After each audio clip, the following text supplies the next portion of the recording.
guys, my name is Brooklyn McBride, and welcome back to the podcast In the Minority. And today I'm interviewing Ozzy and Michelle.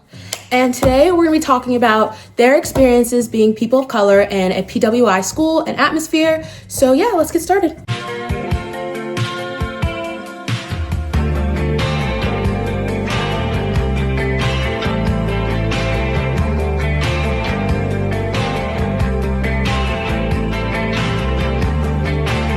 Okay, so first, if you guys can say what grade you're in and explain a little bit about yourselves, and yeah.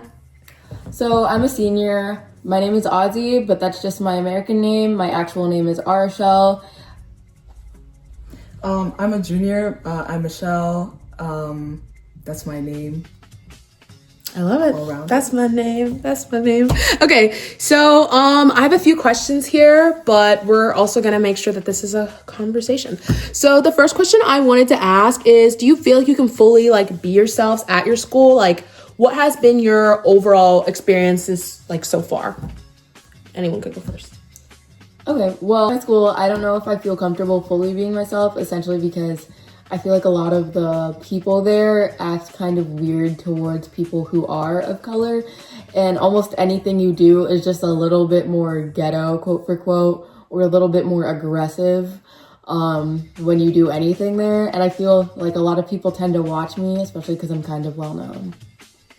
When it comes to being myself, I tend to be careful in my school because I don't want to let out too much of my the way I say I talk at home, or the way I talk around my family or anything. I need to be wary and be use proper English, things like that.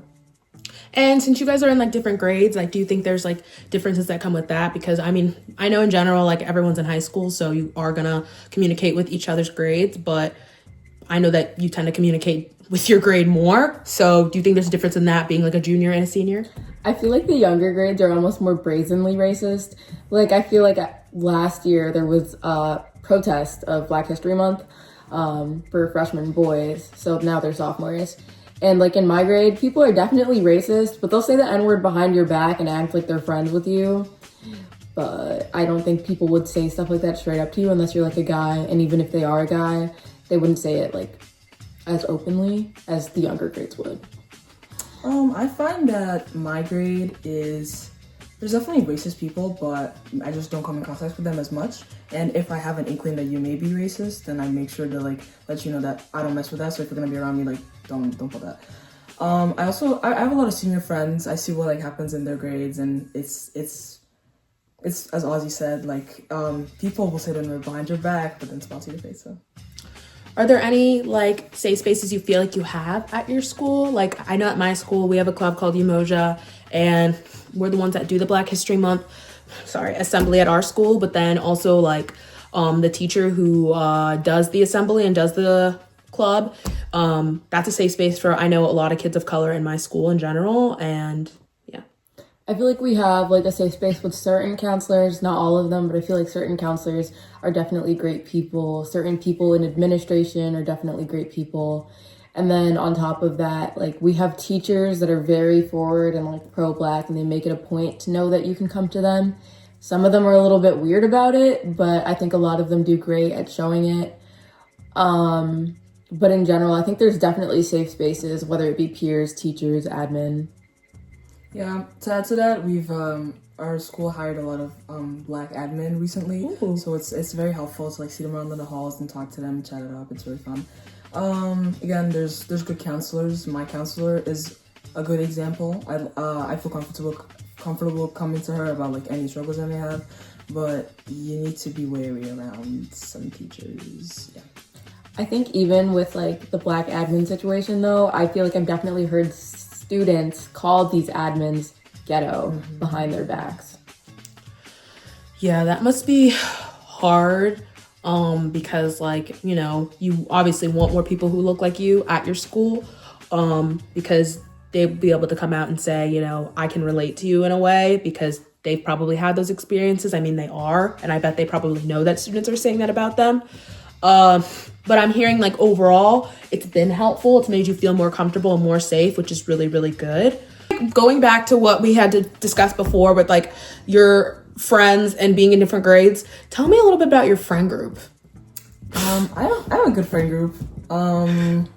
I find that there's a couple people in there that they're kind of comfortable making like race jokes, and it's like I'm okay with them personally. I don't take them too deep, but you know they exist and they're my friend group. But I have good friends. You know, they are majority white. It's just the reality of the situation. I in my grade, that is, but in like I have a friend group in the grade above mine, like the seniors, and it's a really diverse friend group. Aussies in it. They're really fun. They're all students of color actually. Ooh. So that's a different experience. So your friends that are like white, are they the ones that are making those jokes? And no matter, just to clarify, no matter what like race or skin color you are, like making racist jokes in general is not okay. But especially if, you know, you just shouldn't be saying it. It's like if a white person were to say the N-word, it's like, what are you doing? Or any person who's not black were to say the N-word, it's like, what are you doing? So, well, yes, like, you know, they are white and no, I get that. Like, I feel like all of us and girls and guys in general and people of color have been in positions where they're around their friends who are like white or Caucasian making a comment or a joke, and you know, a lot of the time you don't really say anything because it's honestly easier not to. And honestly, in your brain mentally, it's kind of just been normalized. I know me personally, like around my school and like in my grade and just in general, like people will make racist comments and racist jokes to me all the time, and I don't ever take it personally because at this point it's been normalized and I'm kind of immune to it, so it doesn't hurt me, it doesn't offend me. But I'm not saying at all that it's okay, because I feel like at the end of the day, we all know it's not okay, but you have to pick and choose your battles. And like, sometimes you're just put in a situation. So I get doing that. It's like, do you want me to have no friends? Honestly, sometimes, because so much of them make those jokes. It's like, do you want me to not have friends? But at the end of the day, it's not trying to like disregard the fact that they're doing it. It's just like, you know, I gotta put me first. I feel like for me, I have a couple close friends, but then I have many, many associates. Like, I feel like I'm known by a lot of people. I hang out with a lot of people. I talk to a lot of people. But with that, I feel like there's also this general reputation of me that I say stuff when I don't like something. So people tend to see me as like argumentative or aggressive. But at the end of the day, I don't really think I feel like that. And a lot of my close friends will disagree with the fact that I'm like aggressive or like mean person. It's just like, if you're going to say something that's crazy out of pocket, I'm going to say something back. And I'm probably not going to say it in the way you'd like me to, because you didn't say something I liked. But with that, I'm also friends with people who like used to go to our school, but don't anymore, like a lot of dropouts or situations like that. And I feel like with a lot of these kids, what I'm seeing is that they were students of color who were often targeted, whether it be by administration or other students, and they get kicked out because of reasons like that, or they end up leaving school, becoming disinterested in school because of stuff like that as well. I have a friend that recently came back to school, and what I'm seeing is a lot of people try to start fights with him, pick on him, say stuff online, and he's like, I'm trying to keep it I'm trying to keep it peaceful, I'm trying not to get in fights, but his reputation is, oh, this is this Black Colombian kid that used to fight people, so now we're gonna fight him all the time. Yeah. And like, I could see how that could be like hard and difficult, because it's like, again, like picking and choosing your battles and when to stand up and when not to, and you don't have an administration and a group of teachers or faculty who don't make you feel comfortable. And same with some of your friends, it's obviously going to be hard to, you know, do that more and come out more. And like, I mean, like, I totally get the experience of when, you know, finally standing up for yourself and people see you as like, you know, crashing out, or people seeing you as, you know, angry or something like that. And it's like, yeah, I am angry, but there's been so many times where I've let shit like this slide. And so now that I'm finally standing up for myself, like sometimes it can be like people tend to think you look crazy or something. And it's like, no, I'm not. Like, you don't know what I've been going through. So I can totally get that. And I think it's good. And I feel like, again, like that just shows the difference in all of us, because, you know, some of us, we don't say things while other people feel more comfortable to say things. And honestly, at the end of the day, it just has to do with your friends, your upbringing, and your environment. So I think that's a good example of that. I think another example that I can really think of is one day I'm sitting with my friends and we always argue for placement in the car. But there's this one guy and we always make him sit in the back because at the end of the day, I am passenger. And like, I remember one day he said, go sit in the back, Rosa Parks. And I cussed him out like the cuss out was not mild anymore. This became an issue. And I remember at the end of the conversation, I said something like, "What if I slapped you though?" And then everybody goes, "Chill, chill, chill." But it's not the first time I've heard something like that from him, not the second time, not the third. And it was just really the end of it all for me. And one of my friends, that the person who always gets to the driver's seat, we were talking about it and they were just like, "Yeah, that was really crazy. I'm sorry." They were like, "Are you mad at me for not saying something?" And I was like, obviously I'm mad at you for not saying something because that's your friend, not really mine. I totally get that. I do. It's like there's certain people who surround themselves with, I like to call them yes people. You have friends who, it'll be a really shitty person or someone who constantly does shitty things, and their friends will feed into their delusions. Because trust, if your friends are saying that, or the people that, you know, like the person who's doing it and the people that are your friends but they're friends with them, trust they're doing it too, or they're allowing them to think that that behavior is okay. The crazy part about it too is like the person who allowed this, well, not even allowed it because they said stop, that's crazy. Like they said stop, but it's just like they didn't really instill like that's wrong, that I got kind of like told to stop when I was arguing with this person. And I remember it was just like, as a black man, why are you not behind my back right now when I know he said crazy stuff to you too? Yeah, and I could like see how that could be even more upsetting because it's like, you know, like they're coming down on you as well and your culture and your race.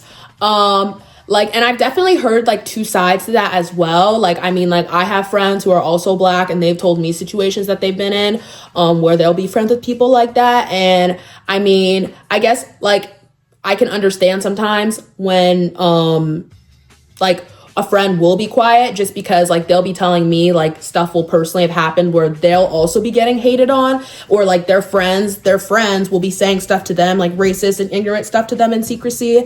And so I understand because it definitely does put you in a tough place, but at the same time you definitely need to choose when, you know, enough is enough and when to sit down and say, hey, so I could totally see that as a situation where you want your friend to stand up for you because it's like, this isn't funny and this has happened multiple times and you constantly don't say anything. So right. I think something like that happened to me. It was at practice. oh, what do you do? I do track. Okay, you told me that. It was at practice, and this person just like he just constantly says crazy things. Like I don't know what his problem is. He like whether he just doesn't have a good control over his like facial muscles or something. He just talks. He spews nonsense, and it's like it's everything. It's every like ist in the book. He's ableist. He's racist. He's this. He's that. He's everything. Like it's so incessant. I don't even. So, I also wanted to ask you guys about your athletics life at school, because I know you guys both do sports. So you already said that you do track, and you do track as well. Are there any other sports? So I do track in the spring, but I'm not doing it this year. But I am cheer captain for both fall and winter season for the past 2 years. Ooh. But I wasn't fall captain last year. But for cheer, I would say like my experiences in cheer have been like very good and also very bad. I know that there's like this idea in cheer that the kids who are POC or African American or like black, whatever race you are, get more attention and favoritism from coach. They feel like the black kids are the token kids to our coach, which is kind of like a weird statement, a weird way to say that. Like I've had people call me like directly up about this one girl on our team and be like, I feel like the only reason why coach likes her is because she's black. And I'm like, well, I might be mixed, but you still can't say stuff like that to me and expect me not to check you. So that's always been interesting. In track and field, like I don't think it applies as much as a runner. Like I feel like I've never really had weird experiences, but like when it comes to my hair, that's always been something that like people will question and talk about. Like I remember one time I had pigtails up with my natural hair, and like I was running past and someone called me pigtails, and I was just like, weird statement, but okay. Right. I find that with track, being a person of color in track is kind of like White. At our school, white, but I wouldn't say it's white everywhere. You look in the South, it's mostly black kids. So our school is like, it's such a predominantly white sport, because we have such a large distance team, and Predominant, like the kids that run distance around here are all white kids. They're all white kids whose parents like love to make them run clubs and stuff like that. Okay, except for Ozzy, I guess she's the exception running the 400. But you know, I definitely think that there's like, if you're a black kid, especially in the sprint group, they'll think like, oh, you're naturally fast, right? Like there's this one kid on the team. He's a sophomore, I think. Yeah, and it's I feel like he's always a lot like written off as like he doesn't have any real talent, doesn't put in any real work. And like I will say, I don't really see him like trying that hard in the workouts, but it's like, oh, he's black, he's fast, like it's fine, put him in the meet, whatever. We're just gonna like. Then I just feel like if you're a black athlete in the sprints group, your efforts tend to be undermined because you're black, and it's like, oh, you're naturally fast. I once got told that I'm like a natural 200, 400 runner, and like I have long legs, and like I have other runners in my family, but I know that that's not what they were talking about. Oh. I know they were talking about the fact that my father's West African, and I was just like, what an interesting comment thing to say. Yeah. And even with that like kid that she was just commenting on, I think that he does put in work, because I work at a coffee shop and I often see him come in running on his own time with his headphones in, drenched in sweat after practice. And I think that's like an interesting thing. Yeah. Like he'll walk there or run there. Word? Mm-hmm. Okay. I haven't seen much of that from him, but also I don't see him a lot. I'm personally a thrower, so I'm in the throws group. You don't see that type of like attitude with the throws group, just because whoever can be a thrower, whatever, if you're strong, you're good. But I've seen it in the sprints group a lot, not as much in the distance, because and then also in high jump. Exactly. And oh yeah, high jump. We have this girl on the team. She's really tall. She's like 6 foot. She's like 6 foot, 6'1". She's really tall, and she's also like really she's really thin. So our coach's like natural instinct was put her in high jump, because that's like the build of a high jumper. Mm-hmm. She is not a natural high jumper. I hate to say, she cannot get off the ground. I love her so much. She's the sweetest freshman ever. She'd be great at distance. She will be great at distance, and like I feel like they should like refocus her efforts, instead of like trying to make her a high jumper, which she's not. Even though her build is just otherwise, make her into a distance runner. Like yes, it's like a white kid sport. Okay, we get it, but like she would excel in that. So.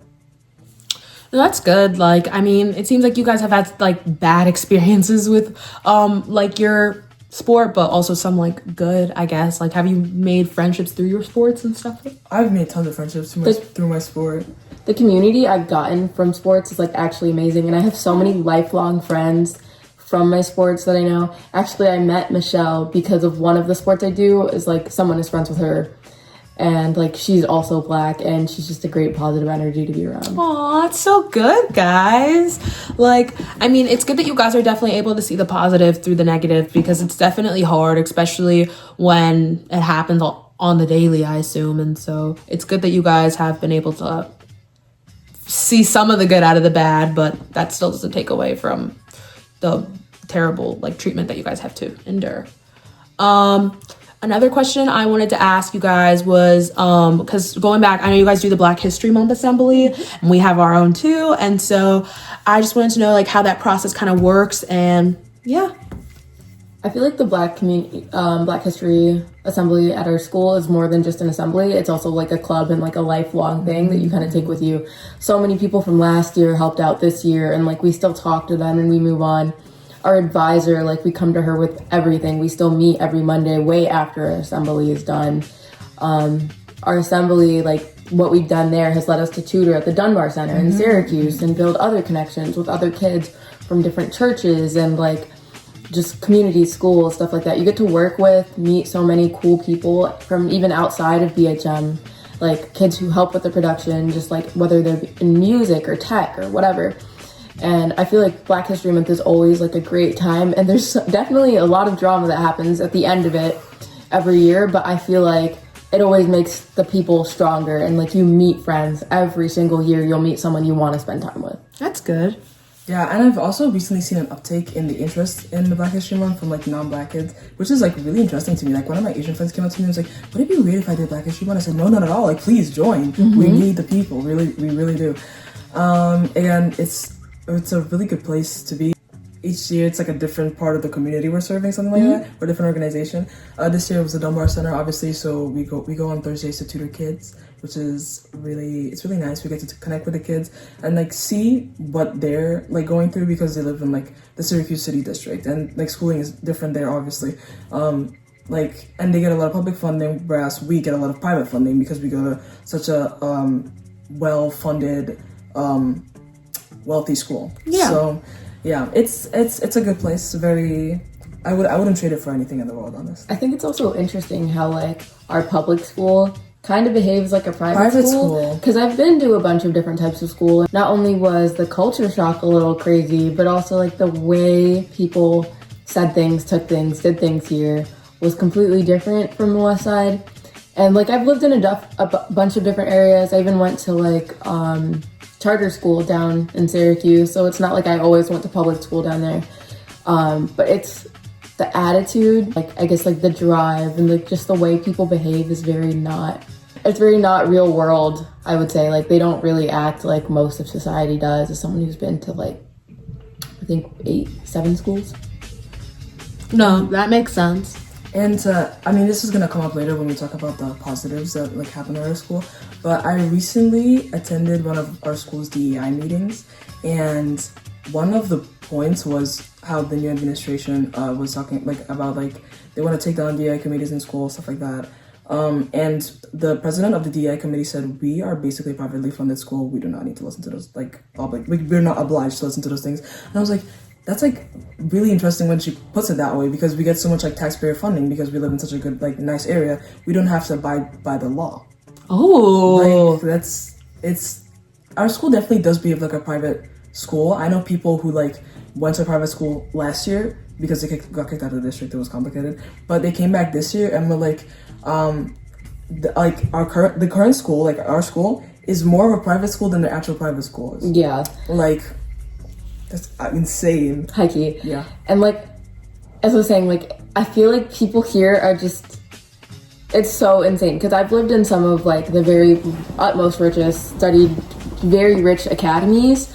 And then I come here to an area that is technically poorer, but like the kids there just act as if they're like high society.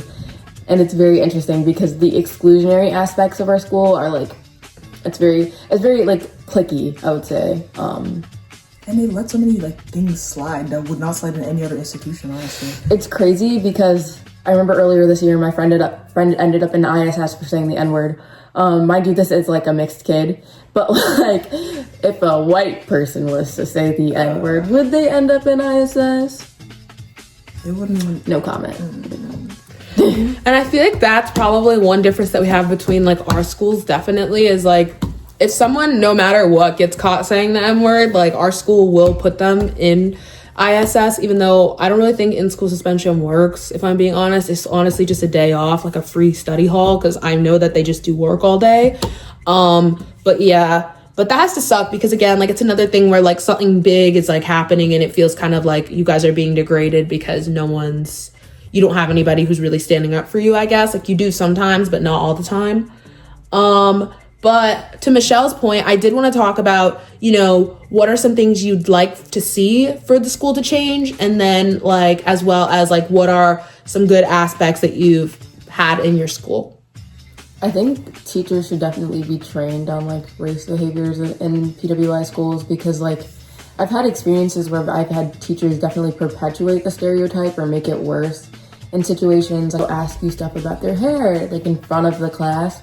And it's a normal, like, oh, thanks, like it's cute, something like that. That would be nice to say.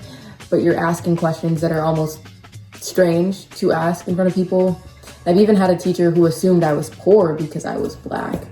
And that's crazy. Asked me if I needed help for Thanksgiving. And then followed me to my next class. That's insane. And it's not even just teachers, it's the substitutes. So yeah, I think heavy on that. Yeah, I think that anybody coming into the institution, the school, needs to be like appropriately trained. They need to make sure that they have the training to know how to deal with situations in a PWI. I mean, things are definitely being done. As I said, as I mentioned earlier, I went to our school's DEI meeting because I was magically added onto the DEI committee by our Black History Month Club advisor. She didn't tell me, but I found out. And she added a bunch of kids to the committee. So they meet every like 2 months, something like that. The last meeting was like last week, and I went to that one. And they were talking about, and our vice principal, she's mixed. Yeah. She's mixed. She was leading it. So already that was like one layer of, okay, I know somebody here. That was great. Because I looked around the room and there were some parents and there were some parents of color, which was like really nice. But other than that, like board members on the DEI committee were all white people. So it was very nice to see people like me, and we were all just sharing our thoughts, what we've been hearing that's been going on in the school, right? Like slurs being painted on the walls my freshman year. Oh, you told me about that. Yes. That's horrible. And so someone recently had a knife, and the fight video was like circulating around, and everybody was making a really big deal out of it. And I know that it came up very heavily at the committee meeting, and it led us into a conversation about how, like, if this was like a Black kid, how would this have been treated differently, right? It wouldn't have been it wasn't an easygoing situation. It was a difficult situation. I think it wouldn't have even been publicized if it was a Black kid. Exactly. Because I have friends that have skedaddled their way out of school, been kicked out of school, got suspended for something, got expelled, got more time in things for their other friends, and they didn't even start the fight. Got slandered on the internet. This happened to me, that happened to them. But you'll see the video and it's like they got pushed, punched, kicked first. They said, I don't want to get suspended. Had to hit back to protect themselves. And they're now kicked out for the rest of the year. Right. So if that was a Black kid, they would have gotten like the feds involved. It would have been bad, actually. FBI, open up. Yeah. Mind you, this was so talked about. It was a butter knife. It was a butter knife. It was somebody, I swear, somebody had to have like, oh, someone has a butter knife. Like they had to like yell the part of like knife and stuff. No, what happened is they walked out the bathroom and they screamed, I almost got stabbed. That you did not almost get stabbed. That couldn't have even like nipped your skin, it was ridiculous. And we were talking about it at the meeting, and the parents were like, okay, first off, we didn't even know this happened. And I was like, what? And turns out our school actually has very poor communication, and that ended up being the bulk of what we talked about. Our school does not publicize what happens in the school very often. I refer to this a lot, but the spray painting of the N-word on the staircase, they didn't know that happened. The video they knew because it was circulating on Facebook. They didn't know anything of that happened because our school has such poor communication. And because of that poor communication, a lot of times false information is allowed to be channeled outside of the school. There's currently a video on Facebook calling someone a criminal, saying that they broke into someone's house, etc., etc., etc. Mind you, the kid that quote-unquote broke into someone's house is now expelled for the rest of the year. They cannot come back. They were supposed to graduate this year. They were doing very well. They didn't start the fight. The other kid started the fight. And mind you, this kid who is also POC, but white appearing, is also kicked out right now. But their video got kept up, and they're actually a criminal. The other person has no criminal charges against them. The person who started the fight is literally and actually a felon. Convicted. So type stuff. That's crazy. That's actually crazy. It seems like you guys have a lot of like felons at your school. We don't. My school does not at all. But my school's also a PWI. So again, I guess it has to do with the area that you're in. Even though our high schools are very close to each other, I feel like maybe like a 10-minute drive from each. So I think because everything is so secretive, people know they can get away with stuff. A lot more happens now. Like combine the poor communication of the school with the parents and when parents do find out about it, they don't go telling other parents. They just keep it to themselves. It's like, that really happened? That's and bad. Then everyone gets lawyered up. Exactly. Oh, because everyone's super rich there. Exactly. So it's like, you're not taking my kid down. Yes, my kid did something bad, but I don't really care. Our school is not completely evil. They do some good. Recently, they've opened up the class Rhetoric of Race that is taught by the advisor of the Black History Month Club to freshmen. It was previously only open to grades 10 through 12, and we just felt like the students in Black History Month felt like it was very important that it was opened up to freshmen as well, because they are the people that need to hear this information the most, actually. Stuff about implicit bias, PWIs, as we're talking about, they're not taught in like the regular classroom. If they're only taught in this one elective. So it's important that they are able to take it before they just kind of forget it even existed. Because they don't promote that elective as much, actually. And like, because you'll hear like poetry, you'll hear like the other English electives, but I don't hear, like, there's not that much. I don't think it's even on the slideshows. It's not on the slideshow. You have to look in the book, which Yeah. nobody looks at, because everyone's just kind of like, oh, what class did you take last year? I'll take that class. So unless it's by like a word of mouth, no one's gonna take the class. Last year, actually, we had to promote the class Like so that it crazy. wouldn't So get it taken wouldn't- down. Exactly. Which I think is interesting that a lot of like Black spaces or POC spaces are being now considered optional. They wanted to consider Black History Month an optional assembly instead of mandatory assembly now. Same thing with AAPI. It was optional last year. It's mandatory this year. But I think a lot of times spaces are being like discontinued. But another good thing is that a lot of students will still show up to these discontinued spaces. And I have a lot of white friends going to schools like this. And so many of these friends try their best to like educate themselves and do better and teach their friends. And I think that's a good part of it. As much as there might be like bad things that happen with administration or people who are still racist, it's just the area that they grew up in. But I feel like a lot of people, once they are pointed out on like either ignorance or like miseducation, they try their best to not continue that. And I think that's a really positive thing. The good news too, just in general, is when you get to like a certain age in your life where you decide the person you want to be, and you have to take responsibility to your own actions. So your parents' influence and your upbringing's influence can only do so much. So I think the good thing about high school, just in general, is that you're able to meet people who have different views and opinions, and hopefully learn if your views and opinions are ignorant or morally not good. And so, yeah, I think that's the good outcome, I guess, that comes out when it comes to school, because you are meeting so many different people no matter where you're from, and hopefully can help you grow as an individual. But thank you guys so much for watching, and we'll see you on the next episode of In the Minority. Bye. Bye.